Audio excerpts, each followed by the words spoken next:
இது என்னாலும் இணையாலும் என் தமிழ் அன்பையே உன்னை வணங்கி உன்னாகை வணங்கி என் உரையை துவங்குகிறேன்.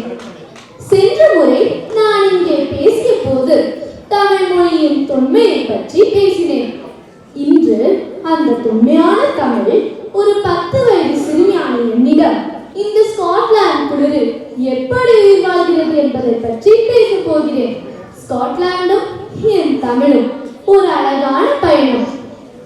வெளியே பார்த்தால் கடும் குளிர், typical Glasgow weather, எப்பொழுதும் மழை. ஆனால் என் வீட்டிற்குள் நுழைந்தால் மணக்கும் சாம்பார் வாசனையும் ஒளிக்கின்ற தேவாரமும் என் அம்மாவின் தமிழ் கொஞ்சம் குரலும். வெளியே ஸ்காட்லாந்து, வீட்டிற்குள் தமிழ்நாடு. 2 மொழிகள் பேசுவது ஒரு சூப்பர் பவர் என்று சொல்வார்கள். ஆனால் அதில் சில வேடிக்கையான சவால்களும் உண்டு.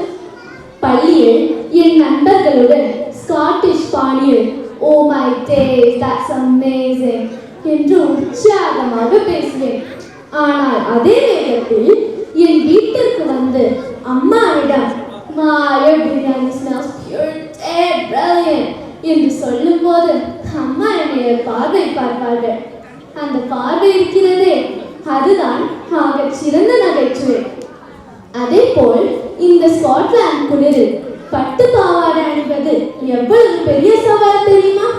உள்ளே இளவரசி மாதிரி வெளியே இளவரசி மாதிரி தெரிந்தாலும் உள்ளே தெர்மல்லையும் சனிதுதான் நான் இங்கே நிற்கிறேன். நாம் கலாச்சாரத்தை காப்பாற்ற எவ்வளவு கஷ்டப்படுகிறோம் பார்த்தீர்களா?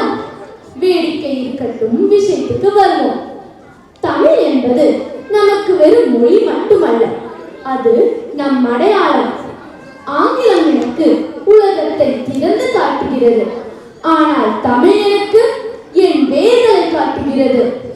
வெஸ்ட்லோத்தியன், கிளாஸ்கோ தமிழ் சங்கம் போன்ற சங்கங்களை பார்க்கும்போது எனக்கு மிகவும் பெருமையாக இருக்கிறது.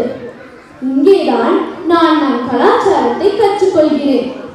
யாதும் ஊரே யாவரும் கேள் என்ற மொழிகளை இங்கேதான் நான் உண்மையாக பார்க்கிறேன். ஆங்கிலம் எனக்கு அறிவை தருகிறது, ஆனால் தமிழ் எனக்கு உணர்வை தருகிறது. நண்பர்களே, உங்களிடம் ஒரு வேண்டுகோள். இந்த புத்தாண்டிலிருந்து நாம் அனைவரும் நிச்சயமாக வாய்ப்பு கிடைக்கும் போதெல்லாம் தமிழிலேயே பேசுவோம், தமிழை கற்போம் என்று உறுதிமொழி எடுப்போம். நமக்கு மட்டும்தான் ஹாஷ்பான் சுவையும் தெரியும், அதிரசம் சுவையும் தெரியும். We have the best of both worlds. மதுர தமிழோசை உலகம் எல்லாம் பரவும் வகை செய்தல் வேண்டும். சென்றடு வீரட்டு திக்கும் கலை செல்வங்கள் யாவும் புனர்ந்து சேர்ப்பீர் என்ற மகாகவி பாரதியாரின் வரிகளுக்கேற்ப தமிழை உலகம் எல்லாம் முடிக்கச் செய்யும் வாய்ப்பு தமிழ்நாட்டு மாணவர்களை விட நமக்கு அதிகமாகவே கிடைத்திருக்கிறது. அந்த பொறுப்பை நான் இருக்கிறேன். நீங்களும் என்னோடு சேர்வீர்களா? என் தமிழ் சொந்தங்கள் அனைவருக்கும் என் இனிய தமிழ் புத்தாண்டு நல்வாழ்த்துக்கள். வாழ்க தமிழ், வளர்க தமிழ். இங்கிலீஷ் பேசினால்